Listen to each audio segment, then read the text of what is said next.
Ladies and gentlemen, we have done the analysis for you. We've looked at interest rates. We've charted them for over 20 years. And we've looked at the investment cycle for buying a property.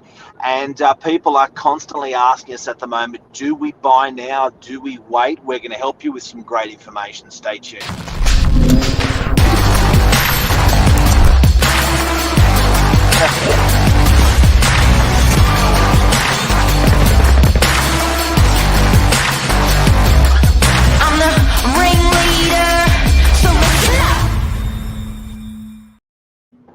Good morning. Billy Bob.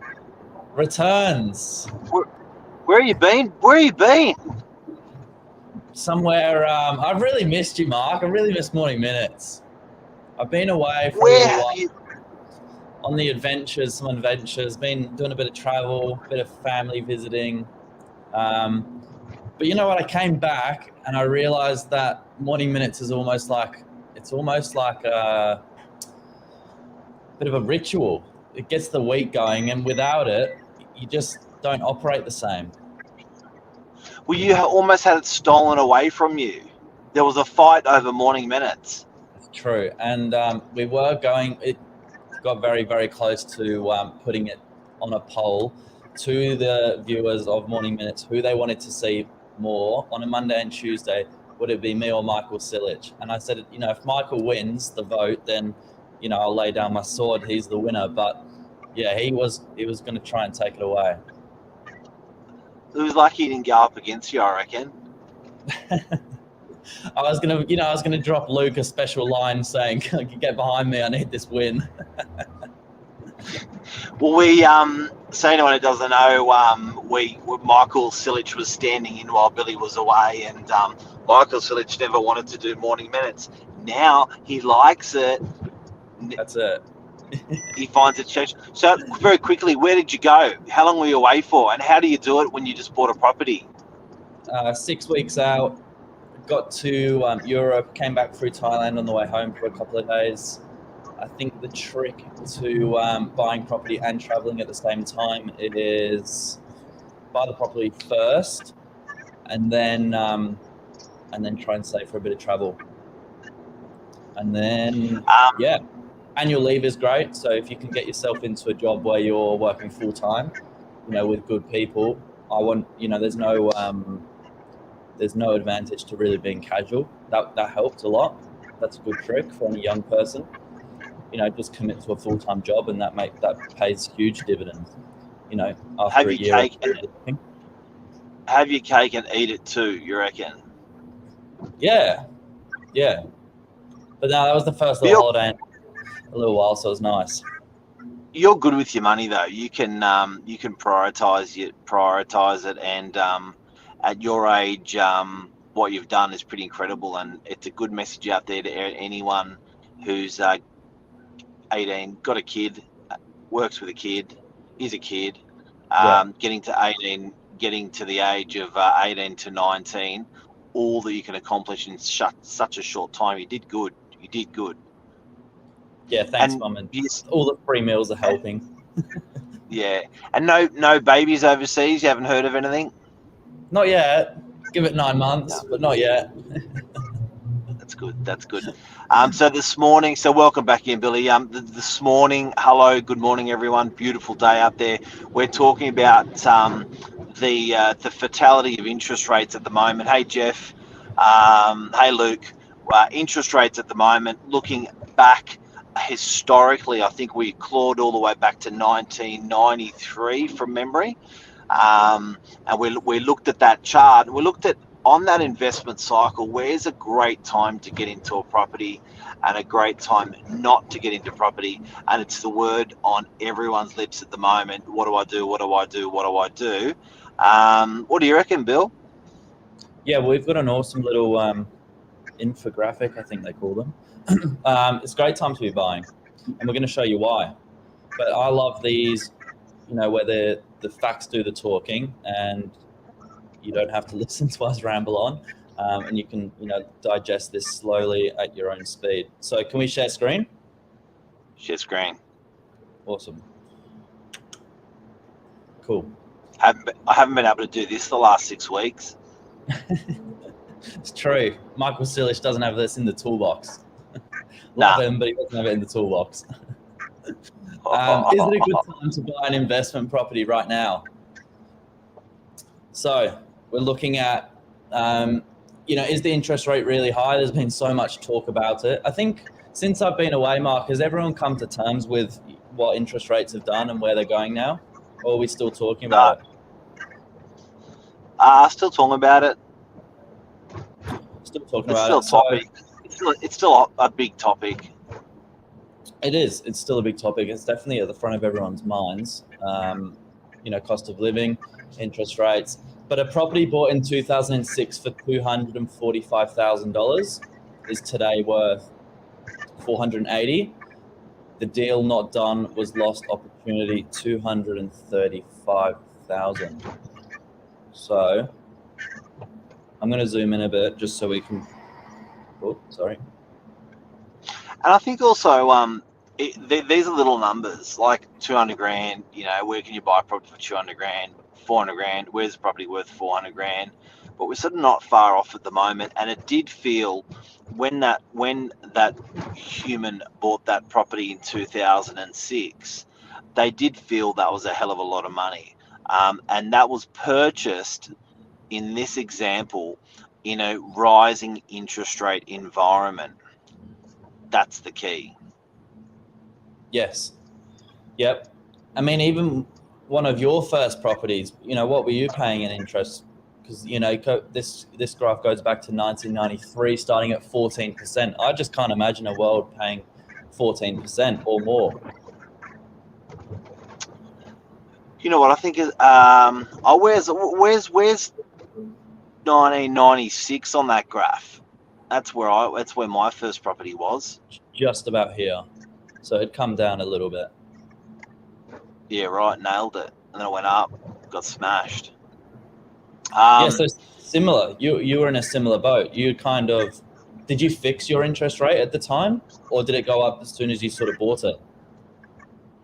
I didn't fix my interest rate at all. It just went up and up and up, and I worked harder and harder and harder. In that environment. It is interesting. 1993, we got almost 30 years of the rates at the moment, and people are squealing, people are whinging, people are looking at where we are now, which is right at the end of the graph. Yeah, there's Jeff saying any time's a good time, but people are saying, like, you know what, it's it feels yuck. That curve in the last 6 months. Not even a curve, it's just like a straight up line. Yes. You can see is there. Rates don't just stay level for all the time. They use rates to leverage or regulate different parts of the market, the economy, the cycle that we're in. So you're out there at the moment, Billy. You're thinking about buying a property.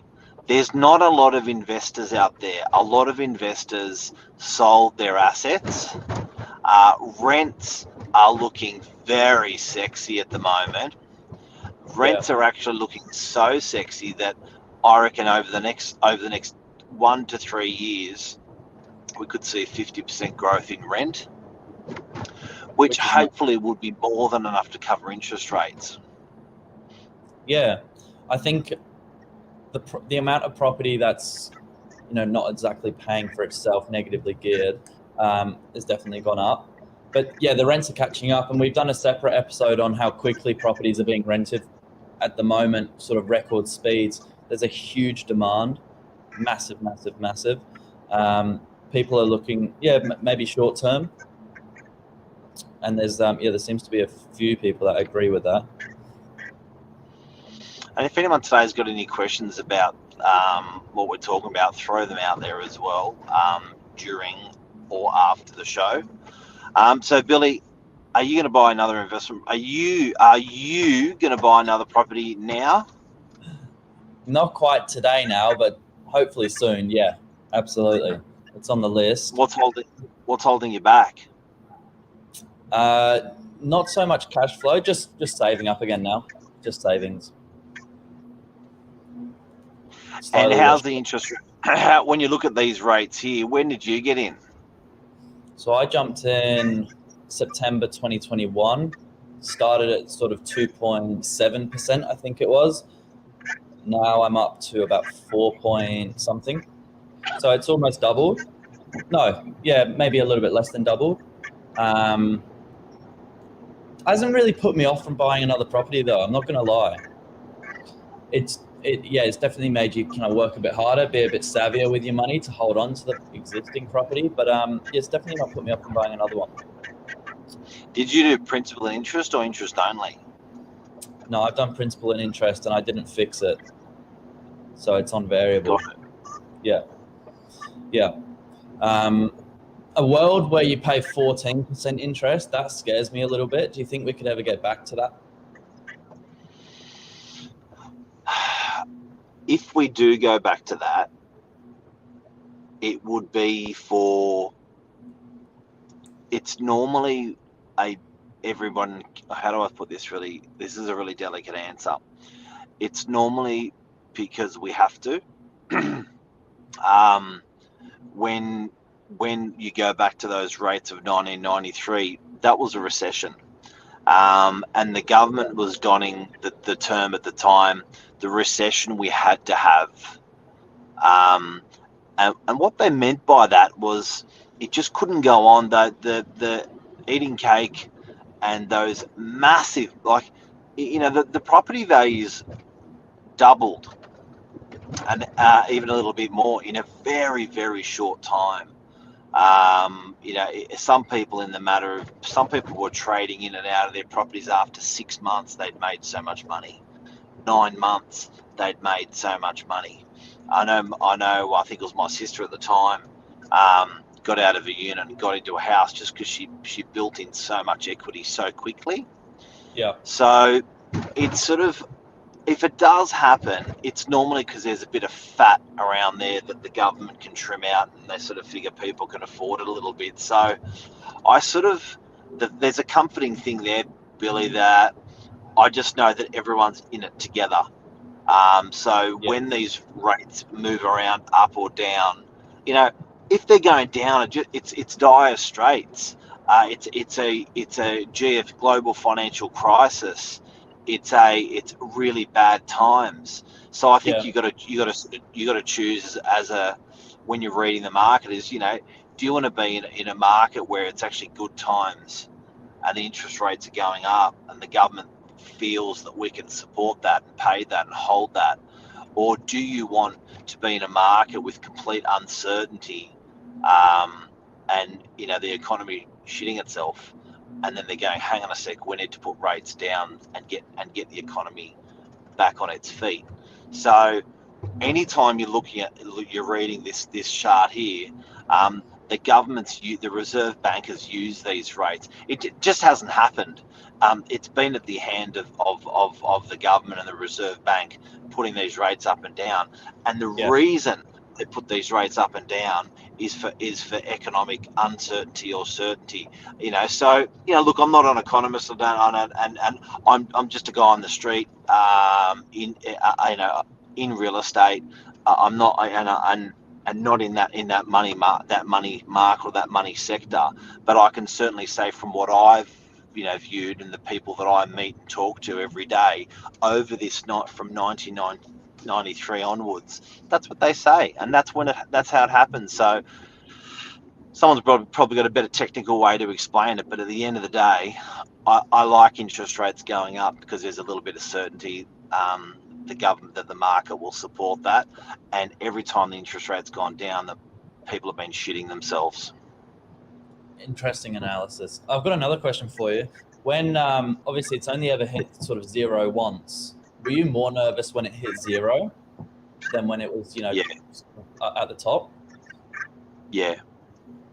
That zero, when that cash rate was so low, and you even heard some economies that were going below zero, it was just such uncharted waters. It was really, for me, I was thinking, man, what's next? They got no levers to pull.